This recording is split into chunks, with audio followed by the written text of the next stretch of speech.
चलिए 10 के दमदार ट्रेड्स। हमारे साथ एक दमदार पैनल जुड़ने वाला है। राजेश सतपुते हमारे साथ बने हुए हैं, कविता जी भी हमारे साथ इस शो में शिरकत करेंगी और उसके अलावा हमारे साथ दो और मेहमान जुड़ेंगे। अमित सेठ जुड़ेंगे कुछ देर में और निर्मल बैंक से स्वाति होतकर जुड़ेंगी। थोड़ी देर में बिग मार्केट वॉइसेस में हमारे साथ goindiastocks.com के फाउंडर राकेश अरोरा भी जुड़ेंगे। लेकिन इस समय वीरू मार्केट पर क्लियरली हरा रंग और होली की सेलिब्रेशन ज़बरदस्त। मिड कैप इंडेक्स अब 300 पॉइंट ऊपर, advance decline 5:1, Nifty bank 41,573, Nifty 17,759। ज़बरदस्त तेज़ी वीरू। जी हाँ, ज़बरदस्त दिन। आई मीन होली से एक दिन पहले का। अब देखिए, मतभेद हो सकते हैं कि होली 7 को है या 8 को है, लेकिन कुल मिला के उससे पहले का जो वर्किंग डे था उसमें अच्छा हरा रंग हावी है। आपकी स्क्रीन पे मार्केट सेट डे है। अच्छा, कविता जी, आप ही से शुरुआत करते हैं इस कार्यक्रम की। आप बताइए, आप वो दो ट्रेड्स जिनको आप लेकर इस देखिए 9:15 से लेकर 10 तक का मार्केट स्विंग के प्रोस्पेक्टिव से बहुत अच्छा होता है, उसके बाद थोड़ा जुझारूपन आ जाता है मार्केट में। अब क्या अप्रोच करेंगे आप? दो ट्रेड्स आपके। या वीरेंद्र जी, सो मॉर्निंग के सेशन में ही आज डिस्कस की थी कि मुझे लग रहा है आईटी में एक अच्छी तेजी होगी एंड देयर आफ्टर सीमेंट और कैपिटल गुड्स में कुछ मूव्स बनते हुए दिख सकते हैं। मुझे लग रहा है अभी राइट नाउ आप डिस्कस किए मानस जी के साथ भी, तो जो मेरा पहला ट्रेड मुझे लग रहा है जहां फर्दर लेग्स बिल्ड होते हुए दिख सकते हैं वो एलटी ही होगा। सो एलटी एज लाइक 20 डेमा के ऊपर एज लाइक स्लो आप अभी जैसे डिस्कस किए, सो वो मेरी रडार पर है, 2177 के लेवल्स पर है। ऊपर में मुझे लगता है इंट्राडे के लिहाज से अगर आप देखें तो 2220 तक के टारगेट्स आ सकते हैं, 2190 टू 2220। इन लक्ष्य के लिए आप एलटी पर एक बाय ट्रेड इनिशिएट कर सकते हैं। जहां 2160 में हम देख रहे हैं स्ट्राइक पर कॉल राइटर्स जो हैं उन्होंने अपनी पोजीशन अनवाइंड की है कुछ, और पुट राइटर्स अपनी पोजीशन बनाते हुए भी दिखे हैं। तो मुझे लगता है ट्रेडिंग के लिहाज से आप 2160 के कॉल पर भी ट्रेड इनिशिएट कर सकते हैं। 42 का एक स्टॉप लॉस मेंटेन करना चाहिए 5862 के टारगेट्स के लिए। एलटी पर आप एक बाय ट्रेड ले सकते हैं। मेरे फ्राइडे के ट्रेडिंग सेशन में ही हमने एसीसी पर कमेंट किया था, एज अ चार्ट का चमत्कार मैंने इसे डिस्कस किया था। मुझे लग रहा है वहां भी फर्दर मूव्स बनते हुए दिख सकते हैं। ऑन अ डेली चार्ट ये अपने 20 डेमा के ऊपर निकला है एंड आई डिस्कस की 50 डेमा की तरफ पोजिशनली अप्रोच करता हुआ दिखेगा, जो कि अराउंड 2040 के लेवल्स आते हुए दिखते हैं। इंट्राडे के लिहाज से अगर पोजिशनिंग करनी चाहिए तो 1885 का एक स्टॉप लॉस मेंटेन करना चाहिए 1960 के टारगेट्स के लिए। सो अनदर काउंटर होगा ACC.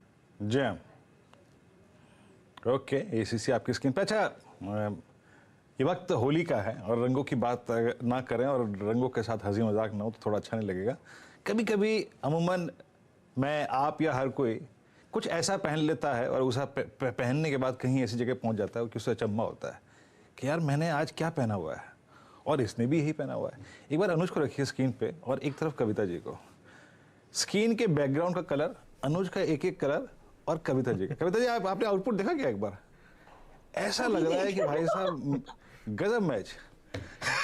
Oh, I haven't marked this. नहीं वीरू, आपकी हाँ आपकी नज़र पारखी है वैसे। लेकिन हाँ एक चीज़ है, मैं कविता जी बहुत अच्छे से एकदम ड्रेसअप होके आई हैं होली के लिए। और मैं सुबह एक्चुअली ये जब पहन रहा था तो एक बार मैं सोच रहा था कि कहीं थोड़ा ज़्यादा ओवर तो नहीं हो जाएगा। फिर मैं कहा चलिए कोई नहीं, होली है अब करो तो चीज़ अच्छे से करो, फिर पूरा एकदम रंग बिरंगा बन के एकदम। और इसके लिए मैंने कहा चलो ठीक है आज इसको ट्राई करते हैं फिर। गजब गजब गजब, अगर आप देखें कलर कॉम्बिनेशन है ये, बिल्कुल मैच कर रहा है ये। खैर, आज थोड़ा सा मजे लेने का मन कर रहा था बीच में, तो अगर आप देखें बात छेड़ दी मैंने, but looking nice. Rajesh ji, आपके दो कन्विक्शन ट्रेड्स इस वक्त के। या बिल्कुल बिल्कुल बिल्कुल कविता जी, वही मैं कह रहा था कि बिल्कुल परफेक्ट कलर, हर चीज इसमें अपीयर हो रही है यहाँ पर। राजेश जी, आपके दो कॉल्स। वीरेंद्र जी, देखिए, एक रहेगा ट्रेंड। मेरे हिसाब से ट्रेंड में यहाँ पे एक अच्छा ब्रेकआउट आया है, 1315 का स्टॉप लॉस रखे और 1355 1360 फ्यूचर में ये इसका टारगेट होगा। सो ट्रेंड थोड़ा जो नया मुझे लगता है कि मूव, क्योंकि सुबह का जो मूव था उसके बाद ये सस्टेन हो रहा है, दैट इज मोर इम्पोर्टेंट, तो इसलिए ट्रेंड लिया। अगर अभी ये देखे तो यहाँ पे मुझे लगता है छोटे टिकट साइज प्राइस वाइज मुझे लगता है वहां पे मोमेंटम अच्छा आ रहा है। तो उसमें से अगर एक देखे तो फेडरल बैंक मुझे अच्छा लगता है। फेडरल बैंक में ऑलरेडी ब्रेकआउट हो चुका है लास्ट वीक, उसके बाद 2 दिनों का कंसोलिडेशन, आज फर्दर अप मूव। सो 136 पे फेडरल बैंक बाय करे, 134 के स्टॉप लॉस के साथ, ₹2 का स्टॉप लॉस। सामने जो टारगेट का रेंज है वो रहेगा 140 से लेके 142। ओके, फेडरल बैंक तो देखिए आज बैंकों में ज़बरदस्त ट्रेड्स वापस, और अब जो थोड़े से बैंक्स पार्टिसिपेट नहीं कर रहे थे वो भी पार्टिसिपेट कर रहे हैं। ये बैंक निफ्टी में डिप आ रहा है तो कितना आ रहा है? 30-40 पॉइंट का डिप आ रहा है और इमीडिएटली बाइंग आ रही है। एक बार फिर बैंक निफ्टी का इंटरडे लेकर आइए, वापस डे हाई पर।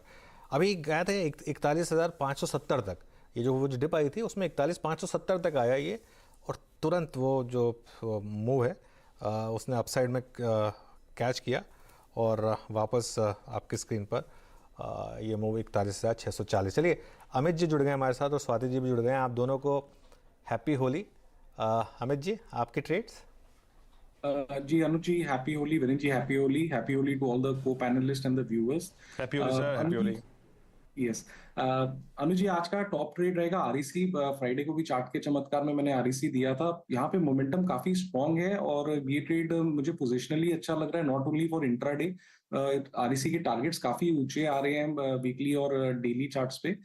लेकिन इमीडिएट शॉर्ट टर्म के लिहाज से इसे बाय करें एट 120, जो इसका कैश का प्राइस है, with a stop loss of 117 and a target of 126 rupees on REC. दूसरा स्टॉक जो मुझे पसंद आ रहा है that is ICICI bank. ICICI bank में हमने एक अच्छी रिकवरी देखी थी इस वॉलेटिलिटी में, और अब अपना इसने आज सारे मूविंग एवरेजेस और एक नेकलाइन भी क्रॉस कर रहा है। तो इमीडिएटली मुझे लगता है कि इसका करंटली प्राइस 874 है। हम लोग इसमें टारगेट्स 890 से 895 के देख सकते हैं। स्टॉप लॉस एक छोटा सा रखेंगे 864 रुपीज का। चलिए, ये हो गई बात। अब अमित जी की ट्रेड्स आ गई। स्वाति जी, हैप्पी होली। आपकी होली की trades? Yes, good morning all of you and happy Holi to all the panelists and the viewers also. आज के लिए मैं 2 बाय कॉल लेके आई हूँ। First is on Cummins India. Cummins India का अगर आप अनुज जी डेटा देखोगे तो 20 डीएम के ऊपर वेल सस्टेन है, काफी दिनों से ही कंसोलिडेशन फेज में था। उसने 1610 का एक ब्रेकआउट दिया है। मुझे लगता है ये जो अपमूव रैली हम देख रहे हैं ये सस्टेन होगी एटलीस्ट 1680 1690 के लेवल्स तक। तो क्यूमेंस इंडिया करंट लेवल पे बाय कीजिएगा, 1590 का स्टॉप लॉस प्लेस कीजिएगा फॉर इमीडिएट टारगेट ऑफ 1680 के आसपास। Second by call is on power grid. Power grid काफी दिनों के बाद ये 200 डीएमए के ऊपर अच्छा खासा वेल सस्टेन हो रहा है। लास्ट 4-5 डे से अगर हम देखें तो पॉजिटिव क्लोजिंग रहा है, high top high bottom formations में चल रहा है। आई बिलीव इसमें काफी स्ट्रॉन्ग पोटेंशियल है 235 टू 240 के लेवल्स टेस्ट करने की। तो पावर ग्रिड आप करंट लेवल पे बाय कीजिएगा, 220 का स्ट्रिक्ट स्टॉप लॉस रखिएगा, टारगेट में देखिए 235 के लेवल्स का।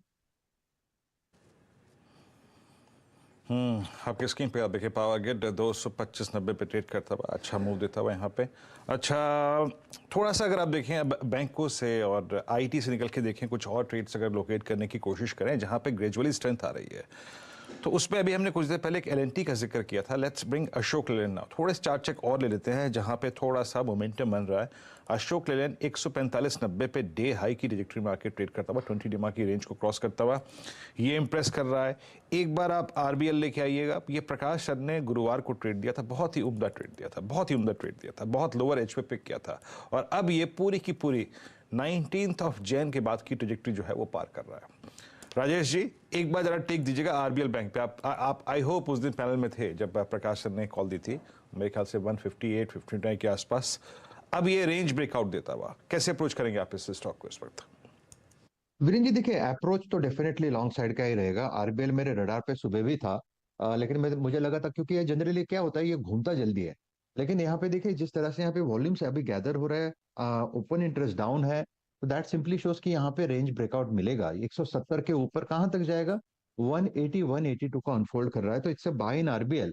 फ्यूचर की बात करें तो 167 का स्टॉप लॉस होगा। लेकिन अगर आपको ऑप्शंस करना है तो एटीएम कॉल ऑप्शन मैंने लगाया है 170 का, जो करीबन ₹5.40 पे अभी फिलहाल दिख रहा है। तो छोटा स्टॉप लॉस रखे ₹4 का, और टारगेट सेट करे इंट्राडे के लिए करीबन 8.5 से ₹9 का। तो RBL is a buy. RBL is buy, और 170 की कॉल का आपने किसी एक ऑप्शन दिया है, वो भी अगर आप देखें अच्छा कर सकती है। और ₹5.40 के आसपास उसका प्रीमियम नजर आ रहा है। और कुछ काउंटर जो कि अच्छा कर रहे हैं, देखिए पीएसयू बैंकिंग बास्केट क्या गजब ढाती हुई इस वक्त कैन बैंक को देखिए आपकी स्क्रीन पर, इट्स 308। और ये जो 25 जनवरी वाला आई थिंक जो एपिसोड था, आई मीन जिस दिन उस रिपोर्ट पे हम चर्चा कर रहे थे, उसके बाद से पूरा का पूरा अगर आप देखिए टसल शुरू हुआ एग्जैक्टली 25 जनवरी को इसी प्राइस पे ब्रेकडाउन हुआ था जब इसने अपना 50 डे एक्सपोनेंशियल मूविंग एवरेज तोड़ा था। और उस दिन एग्जैक्टली इसी प्राइस पे 308, 310, 311 पे एक रेंज ब्रेकडाउन भी हुआ था। अमित, जरा एक बार कैनरा बैंक को देखिएगा कैसे अप्रोच करेंगे आप। हालांकि हमें ध्यान रखना पड़ेगा, अब चल भी चुका है स्टॉक, बट हाँ एक क्रिटिकल मार्क क्रॉस कर रहा है। वीरेंद्र जी, काफी स्टुपेंडस रिकवरी हमने नीचे के लेवल से देखी है। 200 एमआ पे स्टॉक ने सपोर्ट लेके पिछले 4-5 दिनों से काफी एक ट्रिमेंडस इसमें रैली हमने देखी है। आज के सत्र में भी हमने देखा कि 302 का एक इसका रेजिस्टेंस लेवल था, जो कैनरा बैंक ने बड़ी कंफर्टेबली क्रॉस कर लिया है। इमीडिएट एक छोटा सा हर्डल आता 309 का, अगर वो क्रॉस होता है तो 320 के लक्ष्य बनते हैं। लेकिन क्योंकि स्टॉक काफी रैली कर चुका है, अगर हल्का सा हमें डिप मिले लगभग 304, 305 के आसपास, तो एक अच्छा रिस्क रिवॉर्ड रहेगा with a stop loss of 302 and a target of 320। आपकी स्क्रीन पे आप देखिए कैनरा बैंक अच्छा करता हुआ और डे हाई की ट्रेजेक्टरी में है, शानदार मूव देता हुआ। अच्छा याद रखिएगा सुबह की मोमेंटम शुरू हुआ करीब करीब निफ्टी पे exactly above that 20 day exponential moving average 17,670, 17,770 हो गया, यानी ओपनिंग के बाद से अब तक आपको करीब करीब 110 पॉइंट मिल चुके हैं। और मतलब अगर आपने ओपनिंग का लॉजिक यही था, याद रखिएगा शुक्रवार का high 20 day exponential moving average था, वो प्रॉफिट बुकिंग का उम्दा लेवल था। कॉल राइटर्स थे नहीं, 17,500 पे पुट राइटर्स थे, उस जोन को बाइसेक्ट करते साथ अगर आप देखें 100 पॉइंट का और स्विंग आपको मिल चुका है। एक दो ट्रेड्स और जोड़ लेते हैं। पावर की थीम को मत भूलिएगा, पावर की थीम पहले भी अच्छी कर रही थी। आई थिंक इन सभी अगर आप देखिए रिकवरी से पहले it was power that was doing well. अच्छा मूव देता हुआ टाटा पावर आपकी स्क्रीन पे 210 पे आके ट्रेड करता हुआ और अपनी एक अच्छी स्लोपिंग डाउनवर्ड ट्रेजेक्टरी को बाइसेक्ट करता हुआ। कविता जी जरा एक बार टाटा पावर पे अपना टेक देंगे, कैसे अप्रोच करेंगे आप इस स्टॉक को इस वक्त? या वीरेंद्र जी, अगर टाटा पावर को आप वीकली टाइम फ्रेम पर देखेंगे तो ये अपने सपोर्ट लेवल्स पर खड़ा हुआ है, वेयरएज पावर पूरा सेक्टर जो है वो एक अच्छी तेजी दिखाते हुए दिख रहा है, like power grid and PFC2। तो टाटा पावर ने एक अपना प्रीवियस हाई जो आप देख रहे हैं उसे क्रॉस किया है, 210 के लेवल्स पर फिलहाल ट्रेड कर रहा है। मुझे लग रहा है मोमेंटम में है counter, as like is in momentum 206 का एक स्टॉप लॉस मेंटेन करना चाहिए। ये मोमेंटम 212, 214 के लेवल्स जो कि इमीडिएट इसका टारगेट होगा, तो 214 के लक्ष्य की तरफ ये बढ़ता हुआ दिख सकता है। इमीडिएट मोमेंटम आप स्टॉप लॉस स्ट्रिक्ट मेंटेन करेंगे 207 ऑन द पोजीशन। ओके, आपकी स्क्रीन पे पावर 211 पे ट्रेड करता हुआ स्ट्रॉन्ग मूव है यहाँ पे, याद रखिएगा टाटा पावर। और ये मूव आज से नहीं, ये पिछले अगर आप देखें वीकली कॉन्ट्रैक्ट में भी अगर आप देखें, मतलब पिछले वीक से अगर आप देखें शुरू हो चुका है। और मैंने जो LNT का ट्रेड लिया था, जरा एक बार प्लीज दिखाइए, लगभग 945 के आसपास। अब LNT अगर आप देखें क्या गजब का मूव दे के आया वहां से। आज हमने ट्रेड पे बात की थी 945 के आसपास एट 2163, अभी कभी करीब 2174 का हाई लगा के आया। BHL के बारे में बात करूंगा, लेकिन आप BHL से मेरा सम्मोहन जो है और जो मेरा जुड़ा हो जानते हैं। मैं सिर्फ अगर आप देखें चार्ट्स के बारे में बात कर रहा हूं यहाँ पे। BHL is now at day high. Capital goods में एक स्विंग आता हुआ और करीब 75-40 पे ट्रेड कर रहा है, बट चार्ट का आई थिंक इंप्रेस कर रहा है, नो नॉट एग्जैक्टली। अभी भी अगर आप देखें अपने पिछले 2 कैंडल्स के जो हाई है उसको बाइसेक्ट करने में इसमें थोड़ी सी अगर आप देखें दिक्कत आ रही है।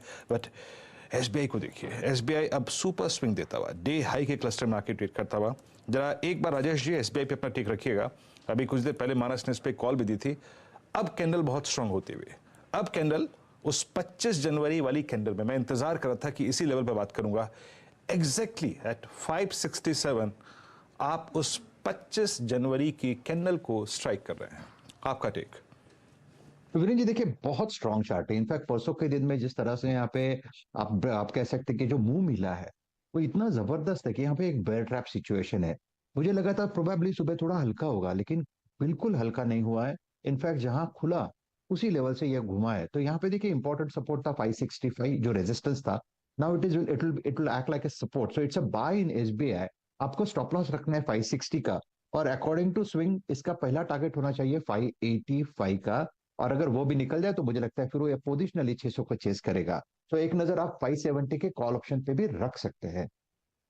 ओके, 570 की call option state bank of India की, यहाँ पर भी दाम लगाया जा सकता है। बैंक निफ्टी में 400 पॉइंट की रैली, निफ्टी 177 पॉइंट ऊपर, चारों तरफ हरियाली, ज़बरदस्त मूड इस समय मार्केट में। अब यहाँ से आगे क्या? बिग मार्केट वॉइसेस में हमारे साथ गो इंडिया स्टॉक्स .com के फाउंडर राकेश अरोड़ा जुड़ गए हैं। Rakesh ji, good morning. Good morning. सबसे पहले तो होली की शुभकामनाएं। आपको भी और सब दर्शकों को भी। ओके, और ज़बरदस्त ग्रीन होली इस समय। पिछले 3-4 दिन में मार्केट का मूव और मूड दोनों ज़बरदस्त तरीके से सुधरे हैं।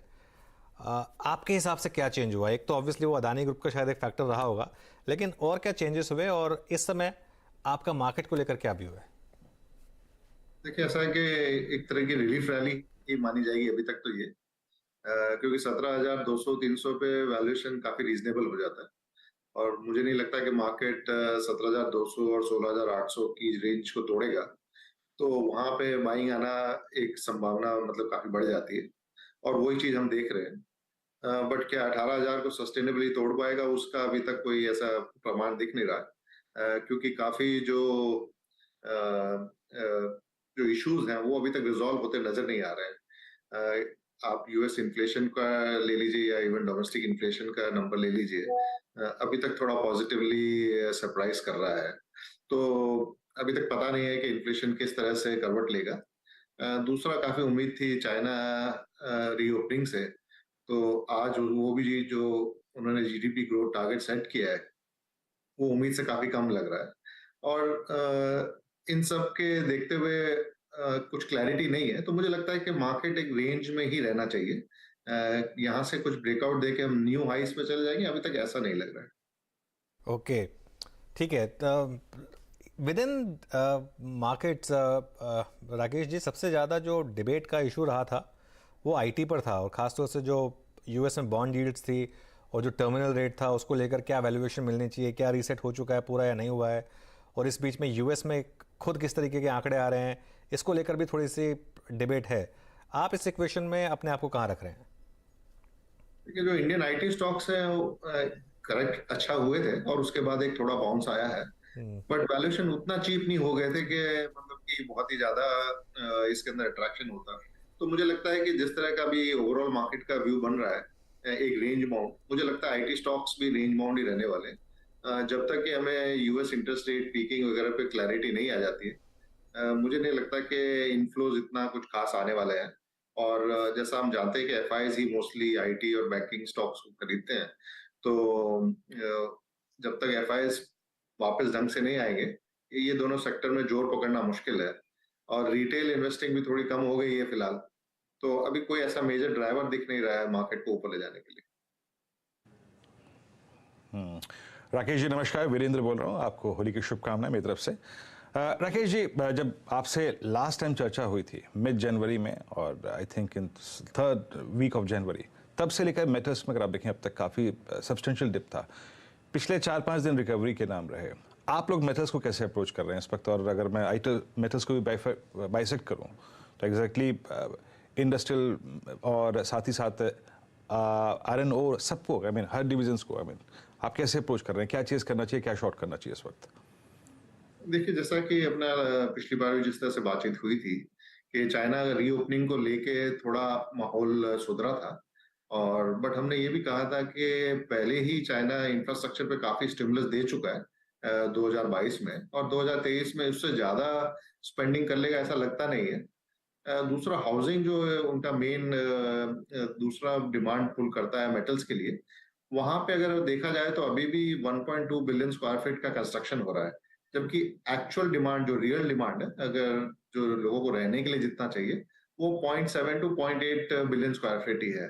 तो अभी भी काफी वहां पे स्लैक है हाउसिंग सेक्टर में। प्राइसेस गिर चुके हैं, लेकिन एकदम चल जाएगा वो नहीं लग रहा था, तो इसीलिए हमने कहा था कि थोड़ा रिबाउंड आएगा, बट कोई मेजर रैली नहीं बनेगी, और वही अभी चल रहा है। स्टॉक्स बाउंस किए हैं, लेकिन अब एक दायरे में फंसे हुए हैं। तो मुझे लगता है कि यहीं पे कंसोलिडेट होंगे, या तो हो सकता है कि थोड़ा बहुत नीचे भी आ जाए वापस से, बट कोई बड़ी रैली यहाँ मेटल सेक्टर में दिखाई नहीं दे रही। ओके, मेटल्स में अगर आप देखें आपको कोई यहाँ से सब्सटेंशियल रनअप दिखाई नहीं दे रहा है, तो अभी इस वक्त मेटल्स को चेस करने का कोई फायदा नहीं है। अच्छा राकेश जी, पिछले 2 दिन में जो अदानी ग्रुप के स्टॉक्स में अगर आप देखें हुआ, आई मीन फाइनली अगर आप देखें उस फंड के बाद इस स्पेस पे स्टेबिलिटी लौटेगी, और यहाँ से इसको लेकर आपको कितना अंदेशा है? और स्पेशली एक PSU बैंक्स का चंक जो कि इस वक्त काफ़ी कंफर्टेबल है, जहाँ प्राइस डैमेज करीब 10 to 15% का हुआ था, उस पर आपका टेक क्या है इस वक्त? देखिए, ऐसा है कि अडानी ग्रुप को एक पहला वैक्सीन शॉट तो मिल गया है, तो अभी काफी जो रिस्क फैक्टर थे कम हो गए। तो और मेरे हिसाब से पहले भी इतना कोई रिस्क फैक्टर नहीं था PSU बैंक्स को लेके, क्योंकि उन्होंने काफी बढ़िया प्रोजेक्ट्स को ही फाइनेंस किया हुआ, और सारे जो कैश फ्लो एस्क्रो में थे, तो इतना कोई माहौल में चेंज नहीं आ गया। सेंटिमेंट जरूर चेंज हुआ है, तो उसकी वजह से थोड़ा बहुत बाउंस आएगा, बट जैसा कि ओवरऑल अडानी स्टॉक्स एक कैपेक्स ग्रोथ के लिए माने जाते हैं, मुझे लगता है कि कम से कम 1 साल का ग्रोथ तो चला ही गया है, तो थोड़ा सा रीसेट एक लोअर वैल्यूएशन पे बनता ही है और वैसे ही रहने वाला ही है। तो मुझे लगता है कि यहाँ कंसोलिडेशन होगा, और PSU बैंक्स पे इतना कोई मेजर चेंज नहीं है, उनके लिए कोई खतरे वाली पहले भी बात नहीं थी और ना भी कुछ है। तो मुझे लगता है कि उनमें भी एक जो बाउंस अपन देख रहे हैं आज SBI वगैरह में, वो थोड़ा बहुत बाउंस रहेगा, उसके आगे नहीं जा पाएगा। ठीक है। अच्छा राकेश जी, ये तो खैर हमने सेक्टर्स की बात कर ली, लेकिन एक ओवरऑल मार्केट की बात कर लेते हैं। एक इन्फ्लेशन, इंटरेस्ट रेट्स, ये सब जो एक रिस्क फैक्टर्स हैं इंडियन कॉन्टेक्स्ट में, क्या अभी भी इंटैक्ट हैं या फिर अब ये रियर व्यू मिरर की बात बन चुकी है? देखिए अनुज, ऐसा है कि अब तो ये तय तो है ही कि एक और रेट हाइक तो हमारे 25 बेसिस पॉइंट आ ही रहा है, जिस तरह का इन्फ्लेशन डेटा आया है और जिस तरह से एल नीनो फॉर्मेशन हो रहा है। मुझे लगता है कि इस बार मानसून का भी कुछ इतना पता नहीं लग रहा है, तो हो सकता है कि फूड इन्फ्लेशन सेकेंड हाफ में काफी स्ट्रांग रहे। तो यही सब जो अनसर्टेनिटी जो बनी हुई है, उसको देखते हुए ही मैं बोल रहा हूँ कि मार्केट, जब तक कि हमें क्लैरिटी नहीं आती है, मार्केट ये 17,000 से 18,000 की रेंज को इतना इजीली तोड़ेगा नहीं, और क्लैरिटी आने के बाद ही एक अपसाइड मूव बनेगा। अगर वैल्यूएशन की बात करें तो मार्केट अभी 1 स्टैंडर्ड डेविएशन अबव चल रहा है, जो नॉर्मल एवरेज से चलता है, तो इतना कोई सस्ता भी नहीं है, इट्स बीच में है, पड़ा हुआ है। तो मुझे लगता है कि ये एक थोड़ा टाइम करेक्शन होगा। 17,000 के नीचे जाना मुश्किल है, 18,000 के ऊपर जाना मुश्किल है। एक टाइम करेक्शन के बाद जब तक अर्निंग्स कैचअप कर लेंगी, मुझे लगता है तब रैली बनेगी, और हो सकता है कि तब FI इनफ्लो वगैरह भी हमारे लिए पॉजिटिव हो जाए। चलिए राकेश जी, शुक्रिया जुड़ने के लिए हमारे साथ, और एक बार फिर आपको होली की शुभकामनाएं एंड ऑल द बेस्ट। तो ये समय आवाज़ पर एक slightly long term view, obviously थोड़ा सा एक रिस्क फैक्टर है शायद इंटरेस्ट रेट्स का, लेकिन आज क्योंकि दिन थोड़ा सा ट्रेड्स का है, इसके लिए ज़रा एक बार कुछ और ट्रेड्स ले लेते हैं। एक हमारा जो बाहर पैनल जुड़ा हुआ है, एक बार ज़रा उसको वापस स्क्रीन पर लेकर आइए। स्वाति जी और अमित जी अभी हमारे साथ जुड़े हुए हैं, कुछ फ्रेश ट्रेड्स ले लेते हैं। भारती एयरटेल का एक बार इंट्राडे चार्ट लेकर आइए। भारती एयरटेल में इस समय एक शानदार मूव बन रहा है। अमित जी, कोई व्यू यहाँ पर भारती एयरटेल पर? अगर कोई व्यू हो तो प्लीज़ ज़रा इस पर शेयर करिए। डेफिनेटली अनुज जी, हमने देखा भारती एयरटेल में एक क्रैक हुआ था, फ्राइडे को हमने एक बहुत बड़ा रिकवरी देखा यहाँ पे। इसका ब्रेकडाउन लेवल लगभग 762 का था, तो मेरे को लगता है जो 762 के नीचे जिन्होंने शॉर्ट किया था, यहाँ पे एक बेयर ट्रैप सिचुएशन हुआ, those people are trapped convincingly, क्योंकि 762 का जो ब्रेकडाउन लेवल था फ्राइडे को रिकवर हुआ था, और आज यहाँ पे एक फॉलो अप बाइंग देख रहे हैं। तो इस ट्रैप को देखते हुए मुझे लगता है एक छोटे से स्टॉप लॉस के साथ, करंटली 774 का कैश में प्राइस है, 764 का स्टॉप लॉस रखेंगे और लगभग 790 से 795 के टारगेट्स रहेंगे भारतीय एयरटेल में। ओके अच्छा वीरो, देखिए एक चीज़ मैं आपको बोलूँगा, आज बाइंग देखिए ज़बरदस्त अक्रॉस द बोर्ड है। अब इस समय fresh intraday highs Bharti, Hindustan Unilever, Infosys लेकर आइए जरा। इन्फोसिस ने अभी फ्रेश इंट्राडे हाई लगाया, और इनफैक्ट अब बैंक निफ्टी भले डे हाई पर नहीं हो, निफ्टी है, और उसका कारण है ये इन्फोसिस में जिस तरीके की बाइंग आई है। टाटा कंज्यूमर प्रोडक्ट्स हो गया, एशियन पेंट्स हो गया। अच्छा, कई बार मार्केट में कुछ चीज़ें लॉजिक नहीं होती, सिर्फ उनको चलना होता है तो चल जाती हैं। अब जैसे एशियन पेंट्स का आप एक हफ्ते का चार्ट लेकर आइए जरा एशियन पेंट्स का, और ये ध्यान रखिएगा ये इवन बिफोर ये मार्केट रैली स्टार्ट हुई थी, एशियन पेंट्स ने रैली स्टार्ट कर दी थी इमीडिएटली जैसे ही वो मार्च सीरीज़ की शुरुआत हुई थी। 2864 इस समय एशियन पेंट्स का रेट। और एक जरा इसका एक हफ्ते का चार्ट लेकर आइए। ये देखिए, ये ऑलरेडी जब इवन 2 दिन मार्केट वीक रहा था, उन 2 दिन में भी इसने अच्छी खासी आपको एक बाइंग करके दिखाई थी। और मेरी नज़र रहेगी वीरो 3079 वाले उस लेवल की, क्योंकि अगर मार्च में उसको क्रॉस किया इसने तो फाइनेंशियल ईयर में वो जो ग्रीन का इसका ट्रैक रिकॉर्ड है पिछले 12 साल का, वो इंटैक्ट रहेगा।